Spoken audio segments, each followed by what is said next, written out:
Hi friends. இன்னைக்கு புதுசா ஒரு விஷயம் சொல்லலாமேன்னு வந்துட்டேன். என்னன்னா, இந்த பயம் எனக்கு மட்டும் தான் இருக்குதா? இல்ல உங்களுக்கும் இருக்குதா? அப்படின்னு கேட்டு தெரிஞ்சுக்கலாமேன்னு வந்துட்டேன். என்னன்னா, எல்லாருக்கும் இத இத சொன்னோம்னா, வீட்ல இந்த பேச்ச எடுத்தாங்கன்னா, கன்ஃபார்ம் பயம், பயம். ரொம்ப பயம் வரும். என்னன்னா, கல்யாண பயம். ஒரு ஏஜ் தாண்டுனதுக்கப்புறம் கல்யாணம் பண்ணணும். அப்படின்னு வீட்ல சொன்னாலே, அந்த ஒரு பயம் வரும் தெரியுங்களா? அப்பா தலையோ வெடிச்சுருங்க. அப்படி இருக்கும். ஏன்னா, கல்யாணம் பண்ணதுக்கப்புறம் ஃபேமிலிய பார்த்துக்கணும், அப்பா, அம்மாவ பார்த்துக்கணும், குழந்தை கிழந்த பொறந்தோனே குழந்தைய பார்த்துக்கணும், டெய்லி வேலைக்கு போணும், ஃப்ரெண்ட்ஸ்லாம் மிஸ் பண்ணணும், நெனச்ச நேரத்துக்கு எங்கேயும் போ முடியாது. நெனச்ச நேரத்துக்கு பசங்களோட மூவிக்கு போ முடியாது, மாலுக்கு போ முடியாது. ஃபேமிலியா போனோம்னா, யாரையும் டப்புன்னு சைட் அடிக்க முடியாது. இந்த மாரி 1008 பிரச்சனை வரும். 1008 கமிட்மெண்ட்ஸ் வேற இருக்கும். இதெல்லாம் நெனைக்கும்போது, கல்யாண பேச்சு எடுக்கும்போதே ஒரு பயம் வரும் பாருங்க. அப்பா!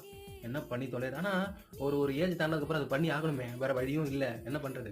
எல்லாம் லைஃப்ல எல்லாரும் வாழ்க்கைய நோக்கி தானே போயிட்டு இருக்கிறோம் எல்லாரையும். ஒரு ஏஜ் தாண்டுனதுக்கப்புறம் அதெல்லாம் பண்ணி தான் ஆகணும். எல்லார் தலையெழுத்துலயும் எழுதி இருக்கும். இவங்களுக்கு இவங்க தான் அப்படி